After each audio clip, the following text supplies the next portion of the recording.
Start it. Good. Okay, so let's go back here, and we're going to switch from our overview to our discussion of system dynamics as a technique. Now, I highlighted some features of system dynamics last time. Okay, it's recording. Good. I highlighted some features last time in my brief overview. You recall that it's focused on feedbacks and accumulations, and it's a technique that works from the qualitative level up to the very quantitative and the mathematically precise to represent systems with a special focus on that feedback and accumulation processes. Okay. Now, system dynamics as a methodology tends to be focused on changing how people think about a system. And this is a reflection of the fact that I talk about this because these modeling types that we're talking about in these courses, agent-based, system dynamics, discrete event modeling, they differ, ladies and gentlemen, not merely in the formalisms, not merely the ways in which they describe things going on out there in the world, these processes playing out in the world, this behavior over time seen in different areas out there in the real world, the real-world situation that we capture in the model. They differ also in their goals a lot of the time. And system dynamics tends to be focused, as a general rule, many system dynamics projects, probably most, focus on changing how people think about the system, changing mental models, how we think about the world, how we think about approaching issues. And a lot of it tends to be focused on working with stakeholders to try to get them to conceptualize their problems differently so that they can have the intuitions on how to solve them on an ongoing basis. It's not merely a matter of providing them with a crystal ball of a model that they can use to ask questions, what should I do now? Rather, it's a matter of getting them to learn from observation, learn from a model so they can come away with more savvy understanding of how to behave fruitfully. So they're working less at cross purposes with other people and with the situation out there in the world. Okay, so there's a lot of attention in system dynamics to this issue of a mental model, and we're going to be going through this series of steps over the course of the semester for working through how models are used, from conceptualizing model to mapping it out. We'll be seeing that shortly, to issues of formulating the model in a quantitative way, calibrating it, testing it, using it in what-if questions involving alternative scenarios, counterfactuals, things we've never observed, and learning from that. But in system dynamics perspective, mental models that come out from this, that are sharpened by this, is the key thing. How we think about the world, how we think about the system. And I argued that models are kind of thinking processes. They help us think through the implications of our assumptions, okay? So in system dynamics, there's wide recognition of the fact that often when you undertake a modeling project, it takes a lot of time for people to really get this to sink in many cases. When you start modeling, what's immediately apparent is the technical nature of what you're doing. But as you pursue these modeling projects, like ours with the Ministry of Health here, or the one Yuan is working on with Kelsey Trail Health Region in the province, or work with Alberta Health Services, or with Australian Capital Territories, what you discover is that often it's the process of modeling, of working with the teams to accomplish something with the model that changes the most.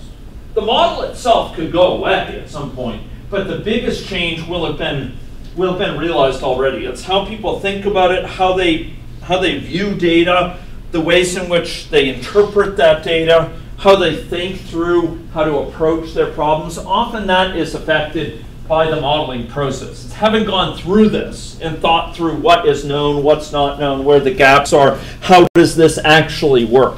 Going beyond, for anyone from health science background, going beyond the associations you might look at in a statistics course to really think about what's going on out there and how does this relate to my problem. There's a lot of a lot of insights that can come from that, really thinking it through. So modeling process, thinking through what do we know, what do we don't know, what could explain what we know, reflecting on our differences and how we think about the way the world is structured that gives rise to this data.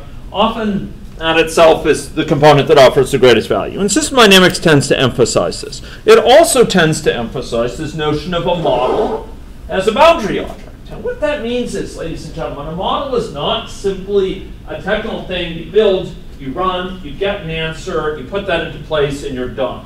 Rather, it's a place that multiple people speaking different languages. You think you're a computer scientist on the one hand, and you think you're doctor on the other, you're clinician.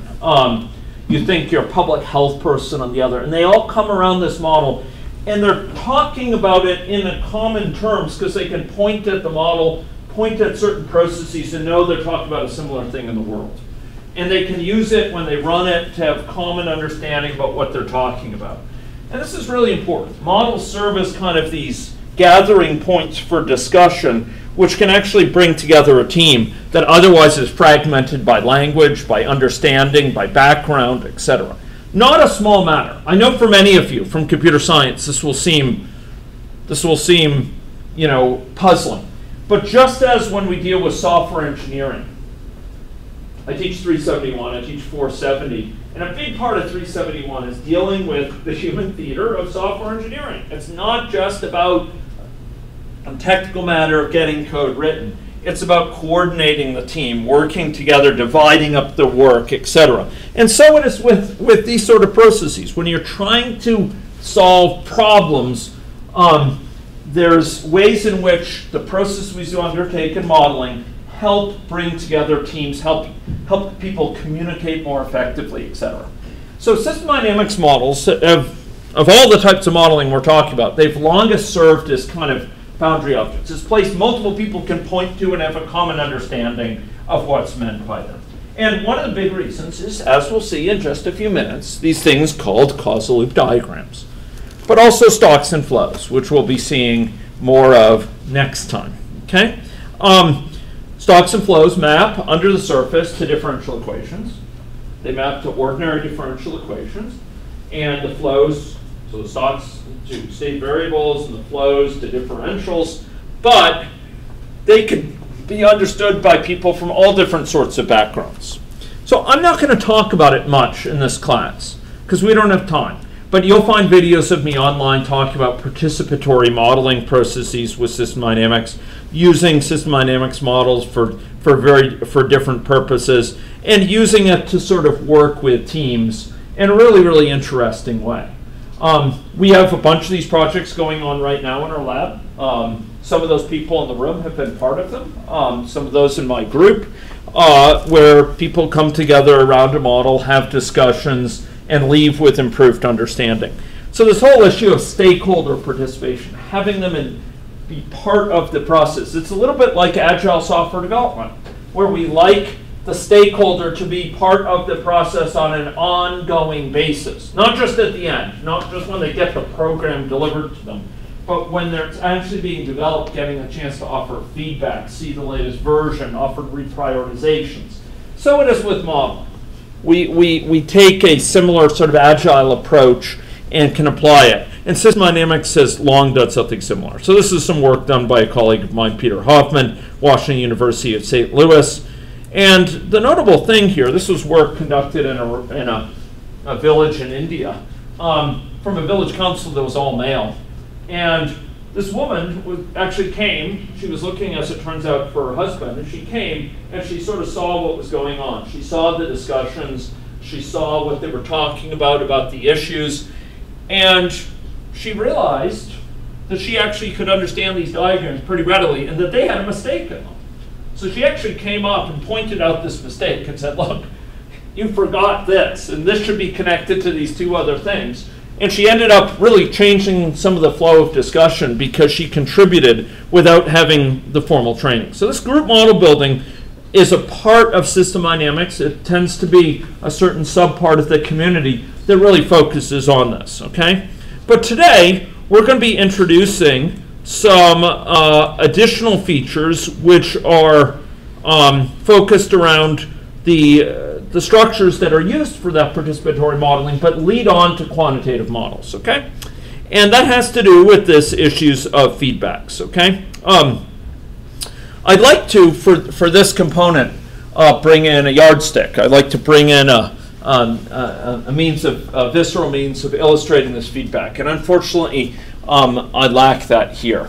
How many people in this room have ever sought to balance a broom or a yardstick, a meter stick on your finger? Yeah? You get pretty good at it, right?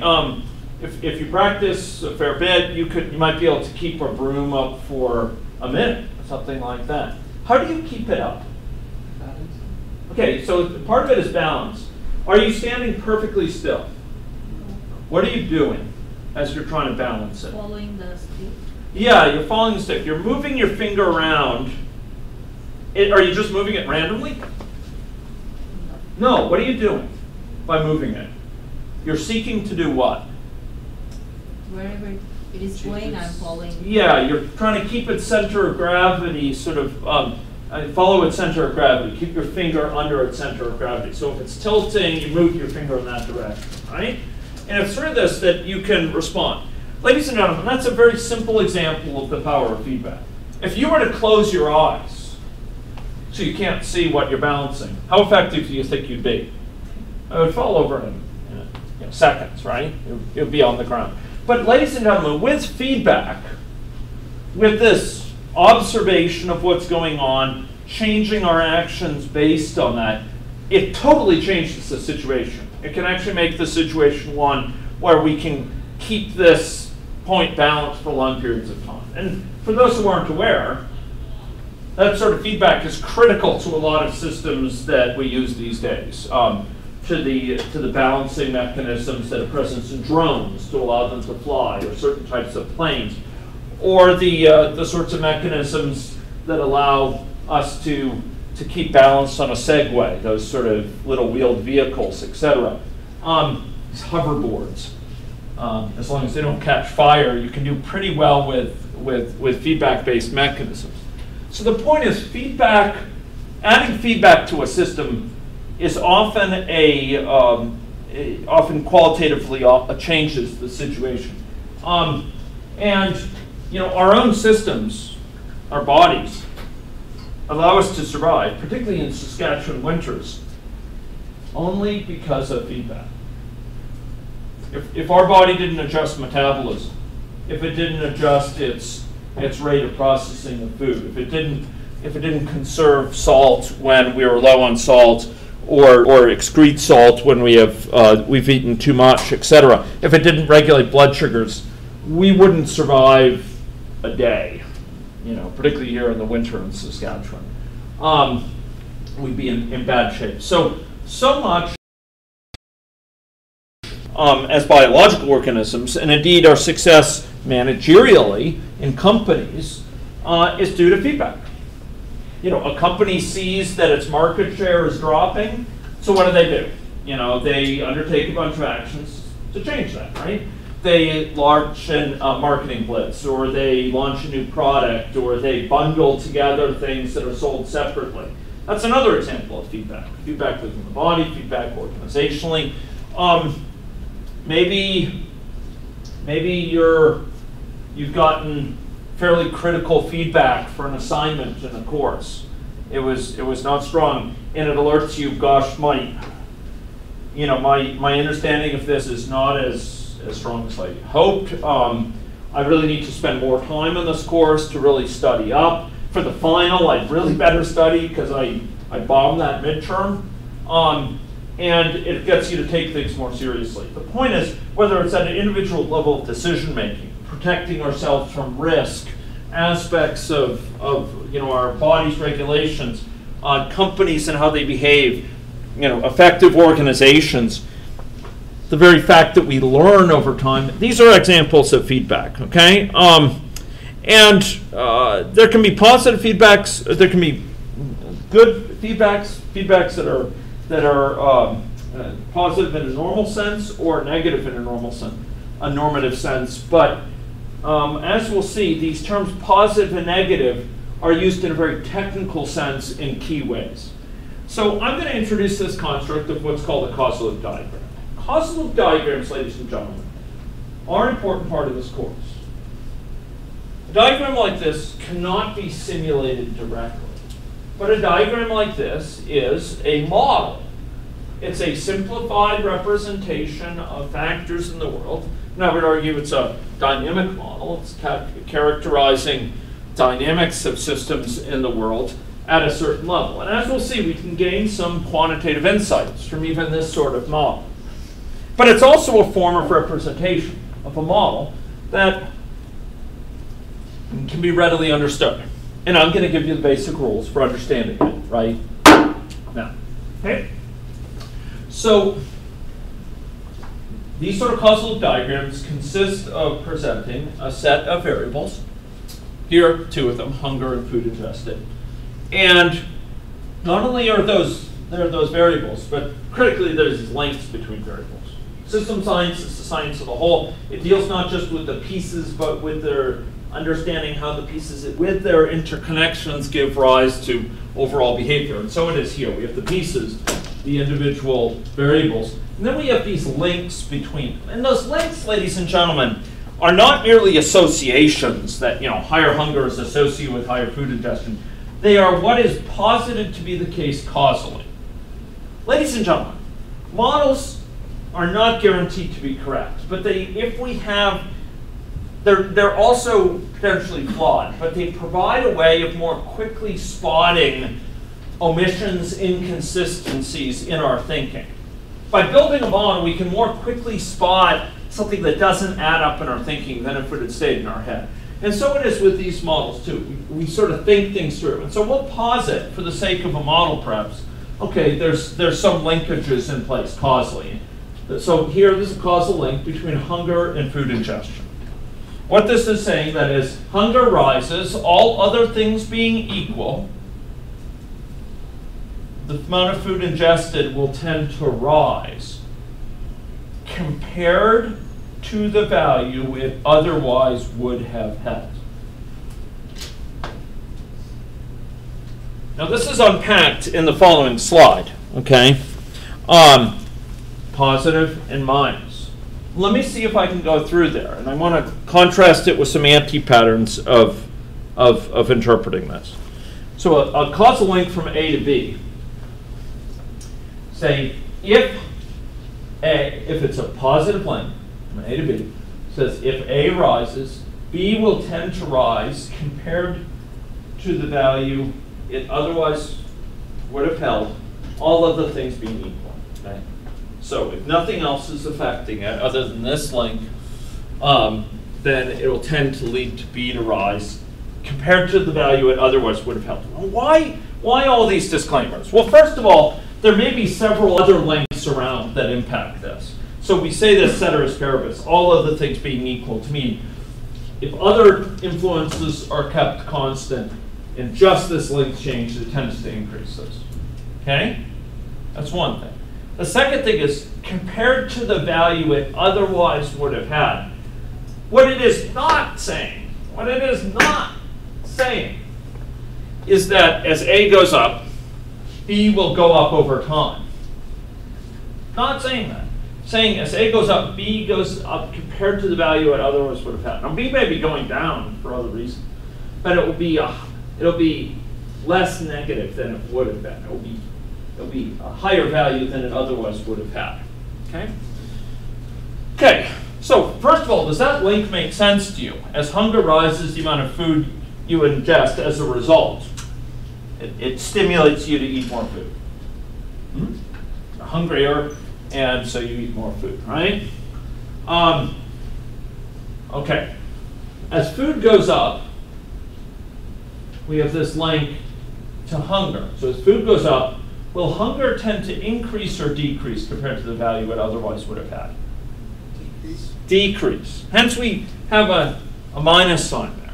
Minus sign, meaning as you increase food ingestion, my hunger tends to go down compared to the value it otherwise would have had, all other things being equal. So it's a negative sign. Okay, now there's some mathematics behind it. And for those who have taken multivariate calculus, there's actually a precise meaning in terms of partial derivatives for this length. Okay? We're not going to depend heavily on that, but you should be aware that system dynamics models, including causal loops, can be related to some really rigorous applied mathematics. Okay? And we'll see that later with differential equations, where we'll solve for equilibria, and we can look at how we can interpret, we can calculate stability of a situation, etc. But for now, ladies and gentlemen, I'll just note that there's some underlying mathematics that we can relate to. Okay, now, one of the issues is that once we sort of delineate these for lengths, we can then string these lengths together into chains, into pathways. You could use different terms for it, but the point is where we have not only just A going to B, but B going to C, and C going to D, for example. Okay? So here, you'll notice there's a diagram with links between a bunch of different factors. So here we have a link from overtime, a set of a causal pathway from overtime to work accomplished per day. Now let's reason about this. Okay, so as overtime goes up, there might be a natural question, well, how does it affect work accomplished per day? Well, especially for those who are in 371, you may recall there's a couple different types of influence.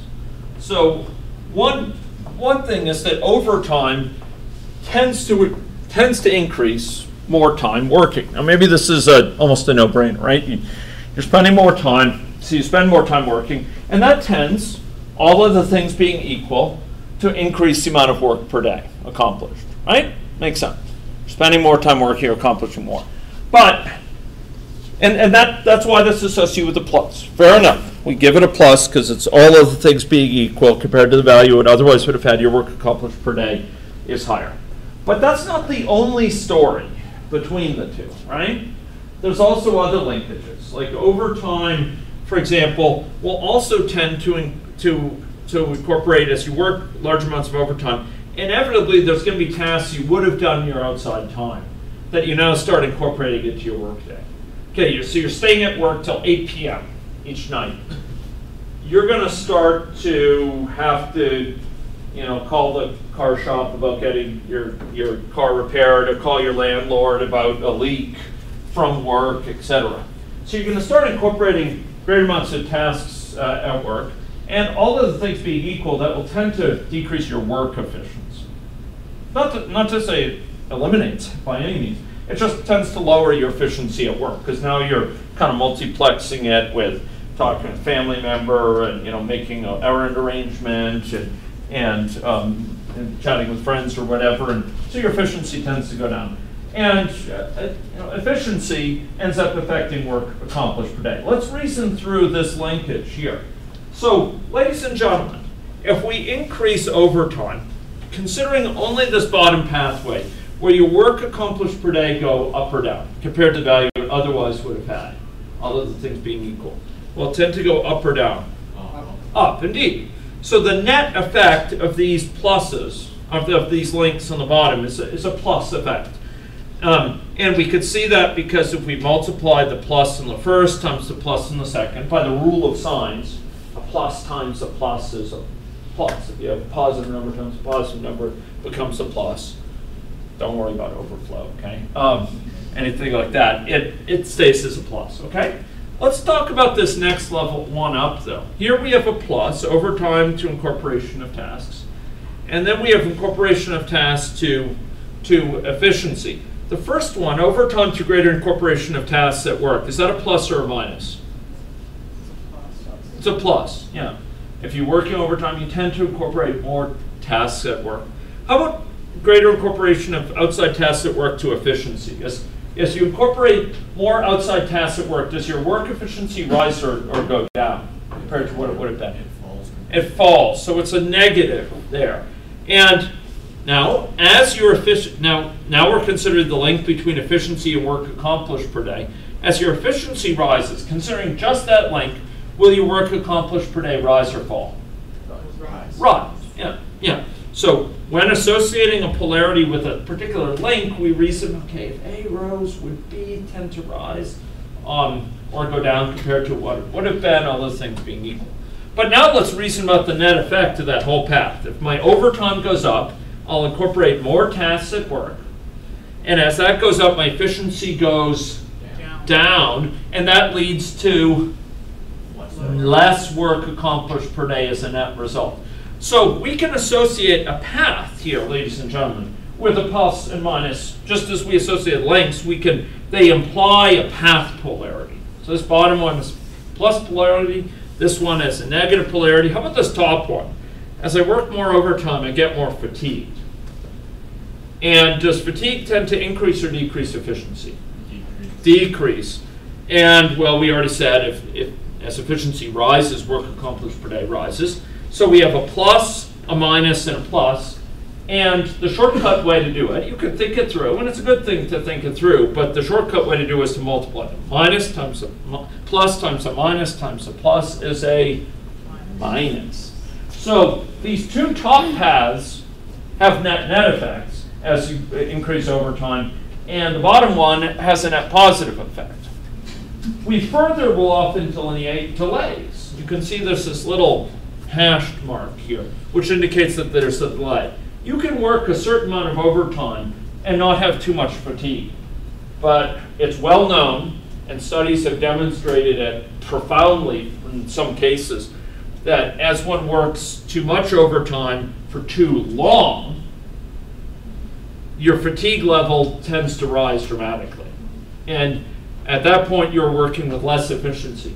To the point where certain industries, you look at it for construction, it's amazing.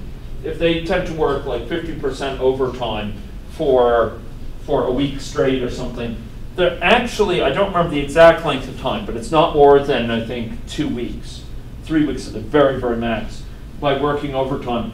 The actual amount of work they accomplish per day is less than if they were working at the normal number of hours. Not merely the amount that they're accomplishing per hour. The overall amount that they make is actually less than if they hadn't worked any overtime at all. So they're working 50% more and actually making less progress than they would have otherwise, because they're making mistakes, they're having to redo things, they're rushing jobs that have to be thrown away and redone, they have to get new materials, a lot of other things.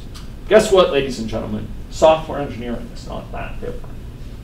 For those who are thinking about a career in software engineering, there's limits to what you can accomplish extra with overtime. And one of the worst things projects can do is ignore these effects.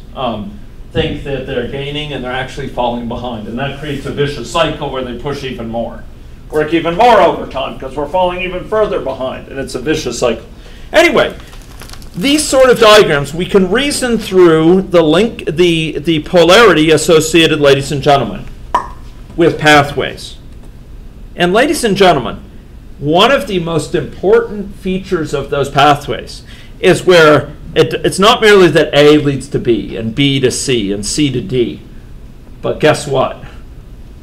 A leads to B, B to C, C to D, and D to A. Or maybe it's just A to B and B to A. There's actually a loop back, okay? A loop back to the original variable. And this is called a feedback loop. What does that mean in concrete terms? Well, what it means is that a change at one place of the system will lead to a set of changes that cascade around and either amplify or push back against that original change. Okay. Okay, and you can classify the polarity of this loop using the exact same rule we did here with the rule of sines. Just reasoning through. It's just one more path, right? Just it's a path that has profound effect. Ladies and gentlemen, it's this feedback.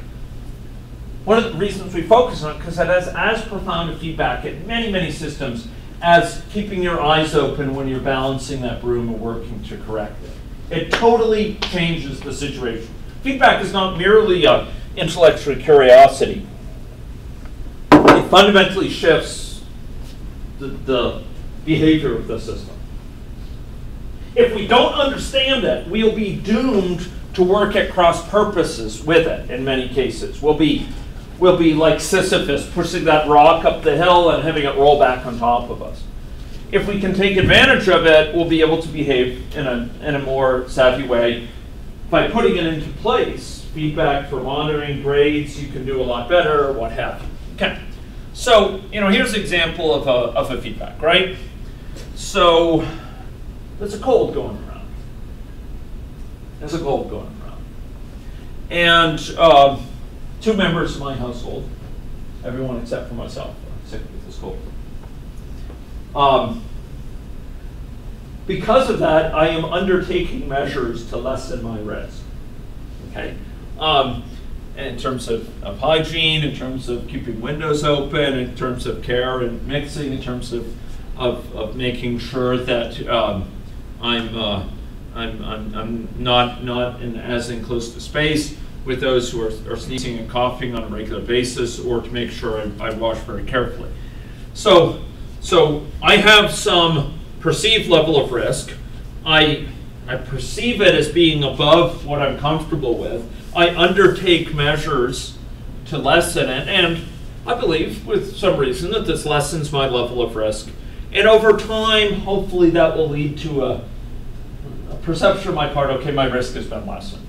I've been able to manage the situation. This is an example of a negative feedback.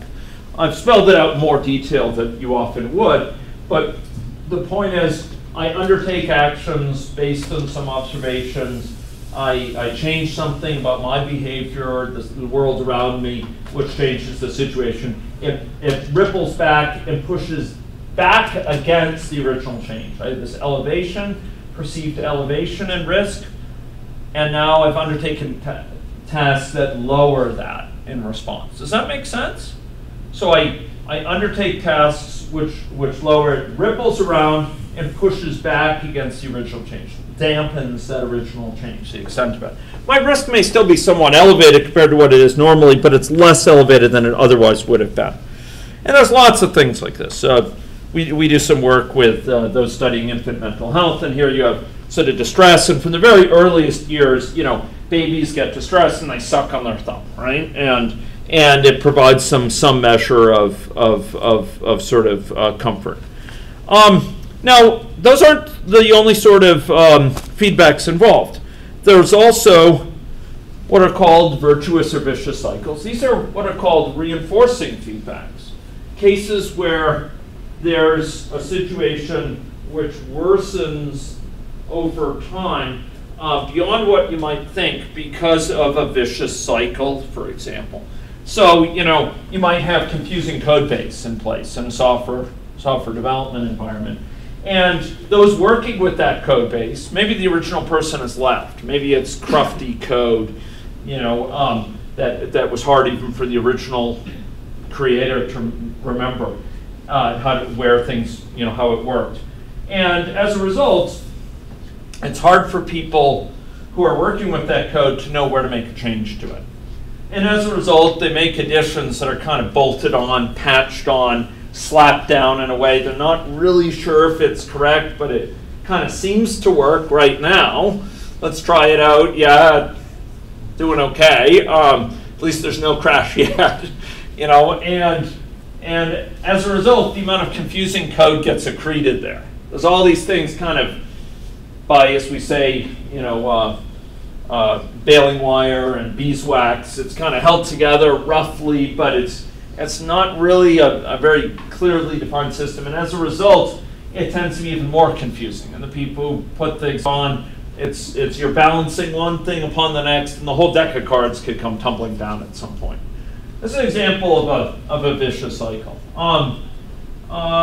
There's other vicious cycles. So for a while, I was the person behind a big download site for multimedia files, and one of the things that we saw when we were with a slow connection, so we had a slow connection, and so I noticed that there were something like, we had a small number of people visiting the site at the time, but I noticed that there were a massive number of downloads going on at the same time.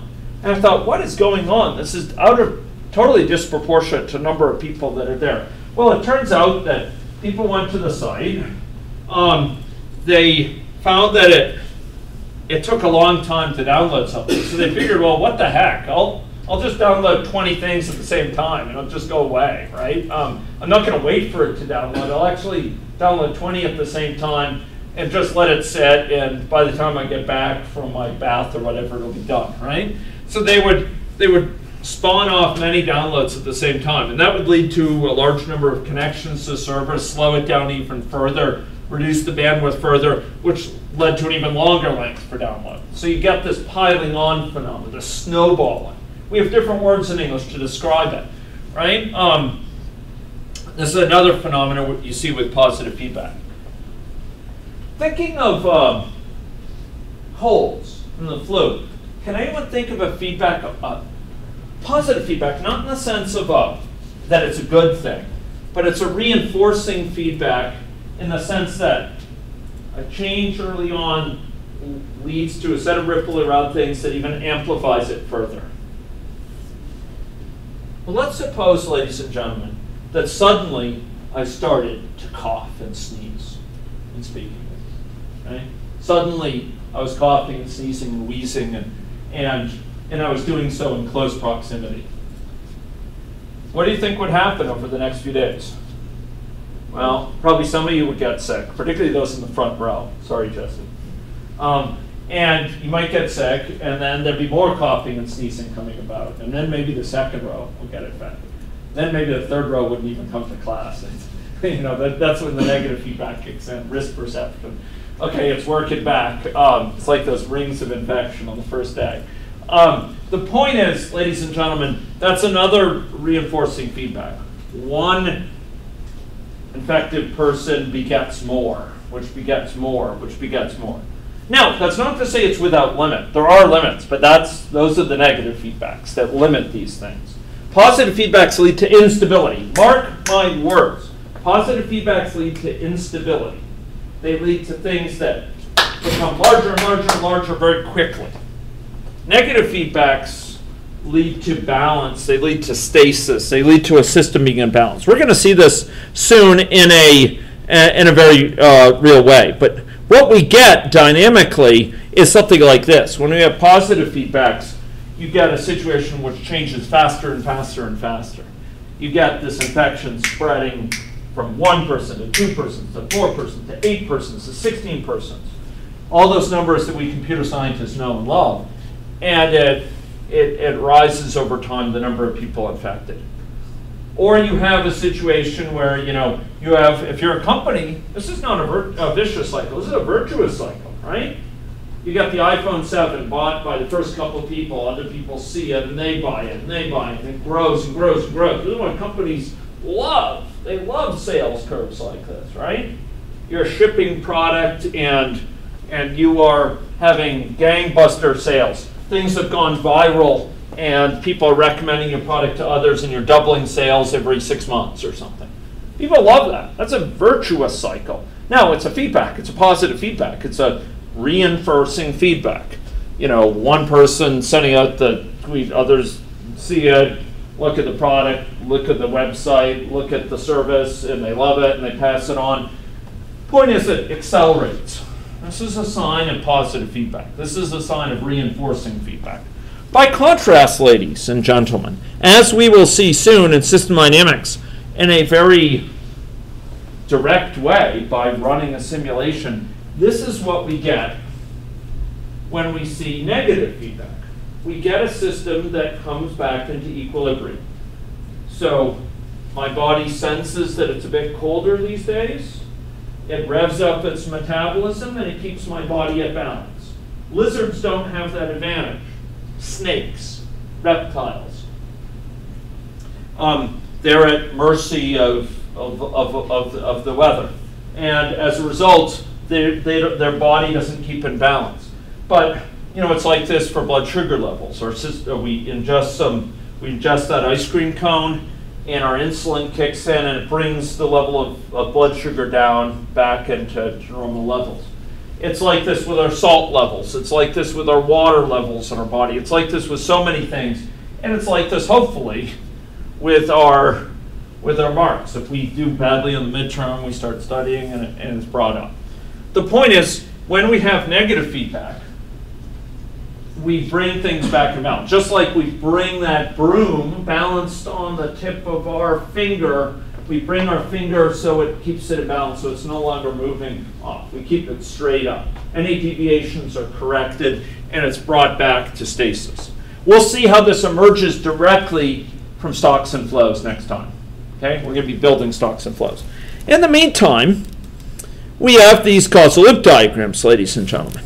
And I've given a whole bunch of them here, excluding some from aspects of health, some from aspects of project management, software development, computer systems, etc. And we could link it to risk management, for example. One of the worst things, those who have taken 371, and I know there's a few of you in the class. Welcome, veterans. I enjoy seeing you again. We have situations where one of the worst situations you could be in is when you jettison risk management.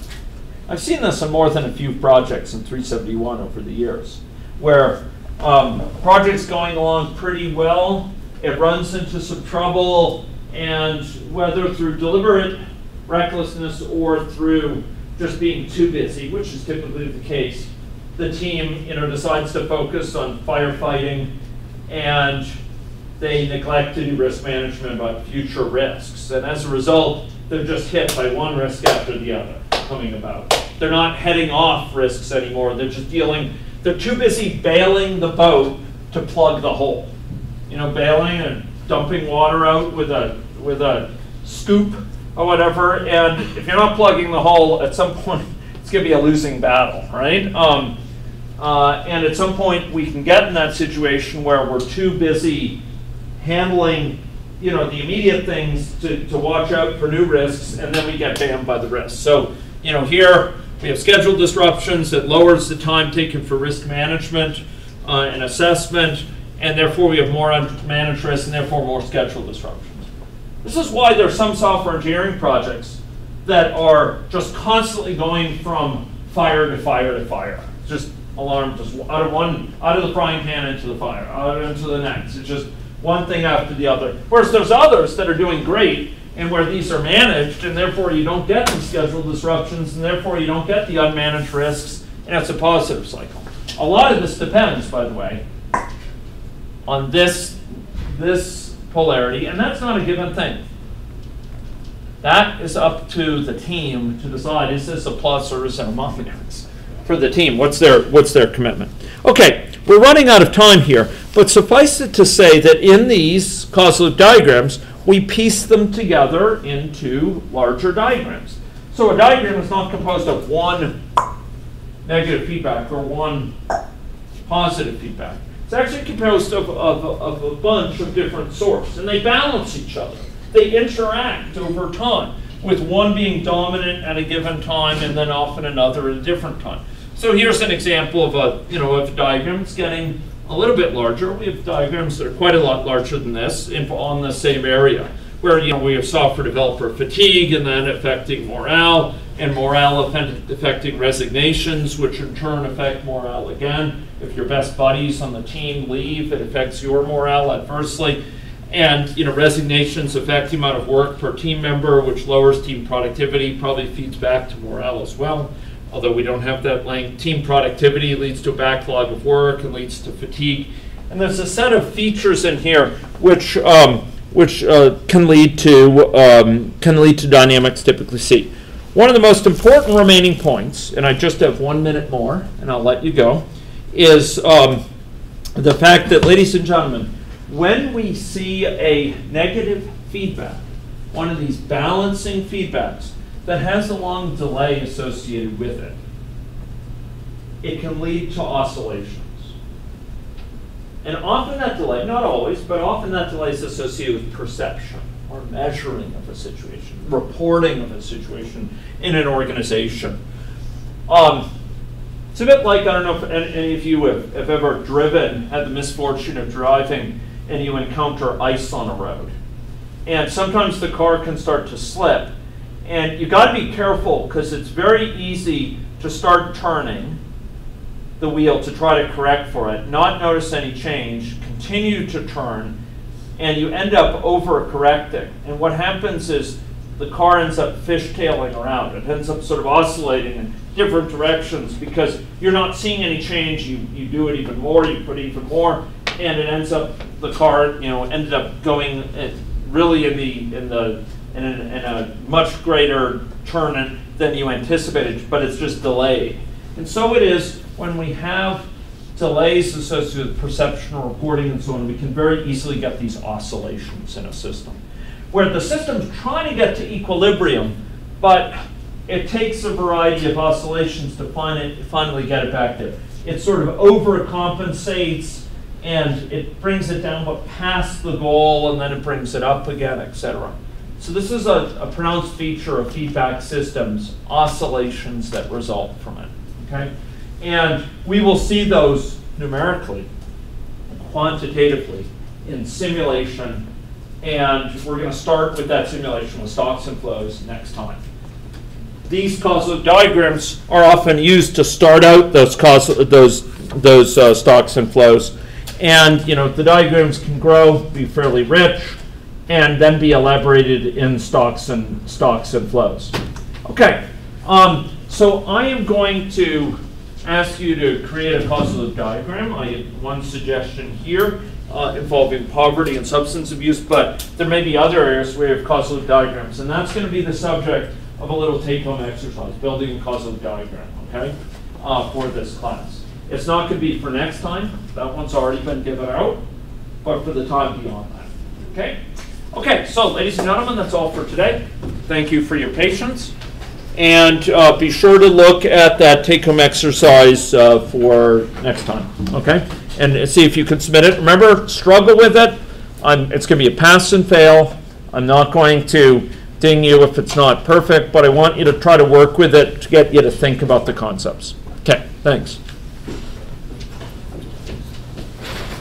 Yeah. He wasn't able to make it, but we'll give that to you. Oh, okay, great. Excellent. Okay, that was Rowan. Yes, terrific. Could you ask him to make sure he submits it also to the website? Okay. Just to be sure that I record it properly, but I'll do my best to make sure it's recorded. Okay.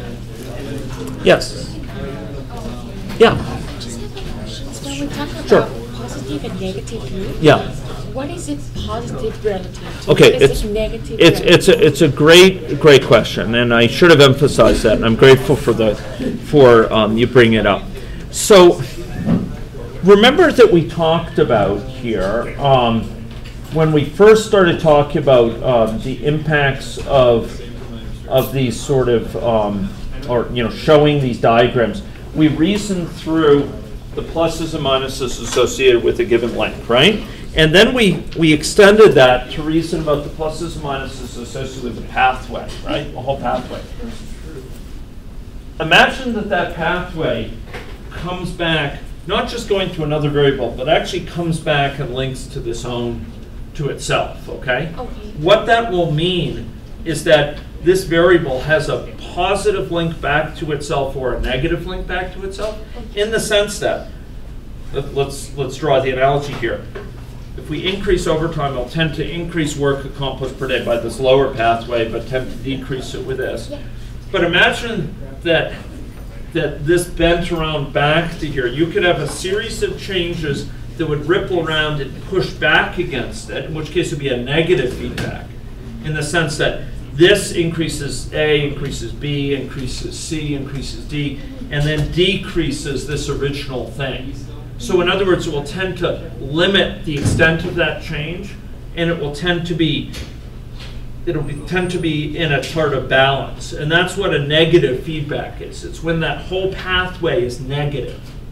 In the same sense that this link to here, that whole pathway is positive, or this one is negative. It's a label for the polarity associated with the loop back to itself. Okay?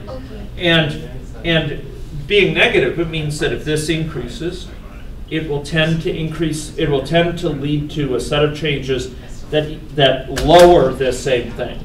if it's a negative link. On the other hand, if it's a positive link, this original change, this going up, will tend to lead to a set of changes that further amplify that original change. You got it? So, we have someone fly in with the flu into Saskatoon, and they spread it to another, and it spreads to another, and that original change of a person arrives, is here with flu, it tends to increase it, okay? So for these diagrams, further, yeah. For these diagrams, Yeah. you have to start at one point, and when you have negative or positive, it's negative or positive relative to that point. Except that it turns out that if you considered any point in the loop, it turns out that they would have the same polarity. It has to do with the particular loop, how many positives and negatives there are on the way around the loop. And so whichever variable you consider on that loop, it will have the same polarity around the loop as any other. Because remember, when we have a path, the polarity associated with that pathway is simply the product of the polarities associated with each link, right? And so it is with a loop. If we consider a loop around, regardless of whether we view it as starting from one variable or starting from another variable, the product of each link around the loop is going to be the same. We're going to have 3 negative links and 2 positives, so it's going to be a net positive. Net negative. Excuse me. 3 negatives, so net negative times 2 positives, which is net negative. Does that make sense? Yeah. So it doesn't matter where you start. It's a circle. It's a circle. I have no pens, but it's a circle, and so there are several links in the circle, right? So what determines the polarity of the circle is the fact that we have 1 negative and 3 positive here around it.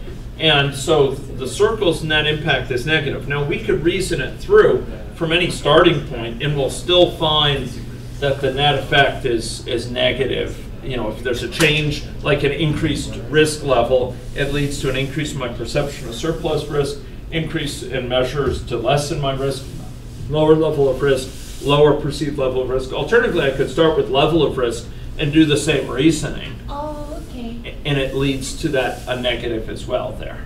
Do you see what I mean? Okay. It would tend to decrease.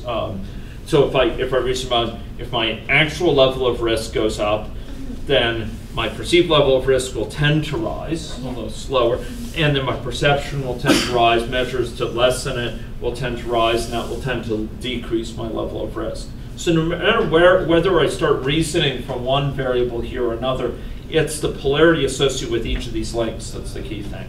Okay. Does that make sense?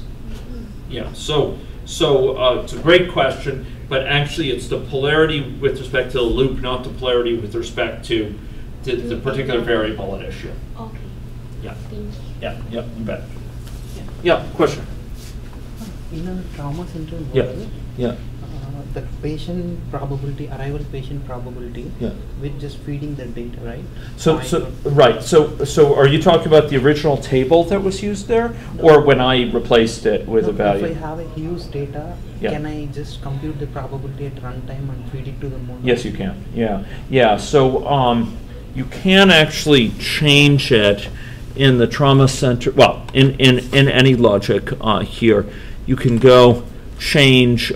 So right now this is a fixed schedule that's used, right? But if we were to go look at admission here, okay, here, and you notice that here excuse me, I don't want to do that one. I want to go back to arrivals. Here's arrivals, right? And here the arrival rate is that. But I can actually look it up in a database, but you can actually explicitly call and say, like, like put someone in here, and that can be computed dynamically or based on arrivals from a database or what have you. Okay? Okay.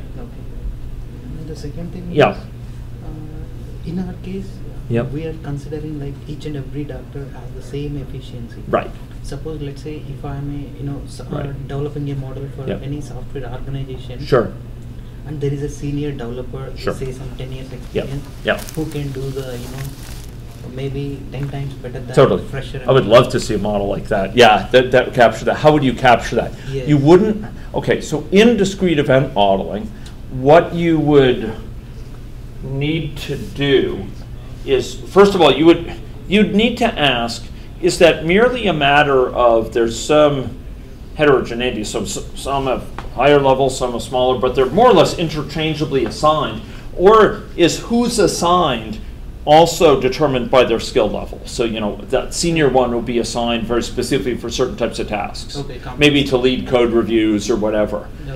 Now, if that's the case, or to undertake more tricky tasks, if that's the case, if it is true that their level of experience or characteristics shape how they are used, then you would capture that by having a different resource pool, or having them treated as separate sort of types of resources that or resources that are specifically allocated. We allocate the senior developer, we allocate this, not just from a pool of interchangeable.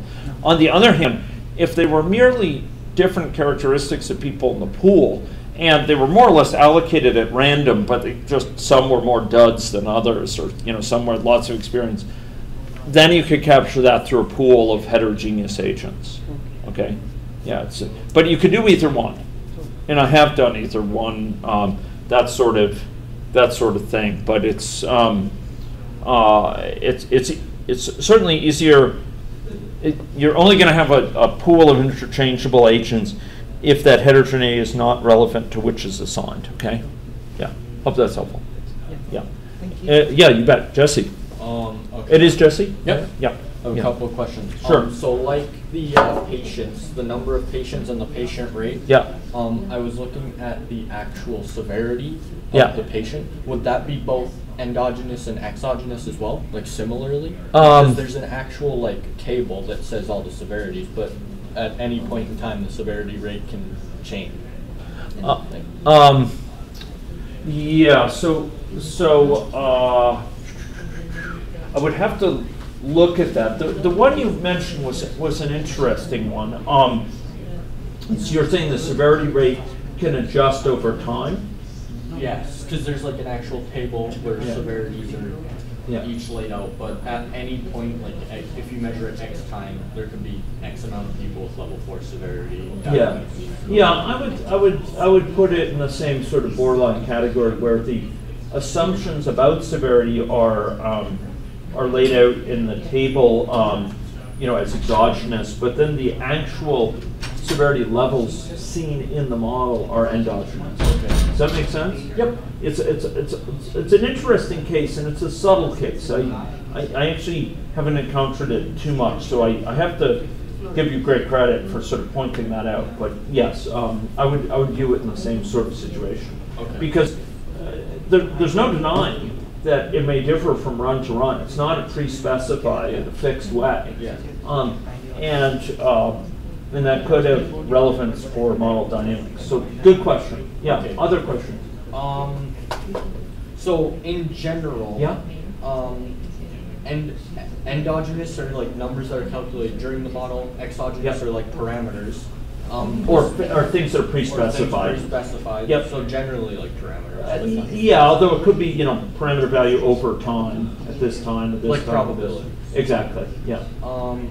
So For example, yeah. for ignored, that's the one I'm having trouble with, is how do we figure out ignored statistics that are relevant? Well, ignored are just left out of the model. They're not represented in the model. Okay. Okay, so they are, we said all models are simplifications. Yeah. It's kind of like, think about a map.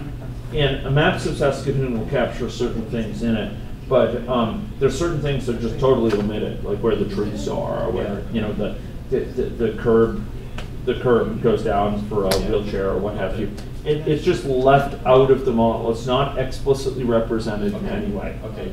Does it matter how relevant it would be to the model? Well, yeah, in the sense that that's going to impact a lot what are whether we declare it to be endogenous, exogenous, or ignored. Absolutely. Like if it's very relevant, if it seems like it could be a major factor, in many cases we want it represented in the model. Although there are times, Jesse, where we might want to use the model just to kind of think through, if we only had these two things interact, what would the result be? Yeah. And so we temporarily put it aside. We know it's relevant to the real world situation, but we temporarily imagine just these And interacting, build it up later. and then build up our understanding, and then add it in. You see what I mean? Yep.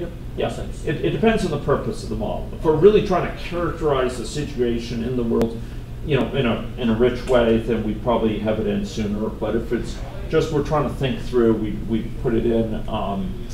We sometimes we'll put other things just to think it through. Okay. Final question is kind of about take-home question too. Sure.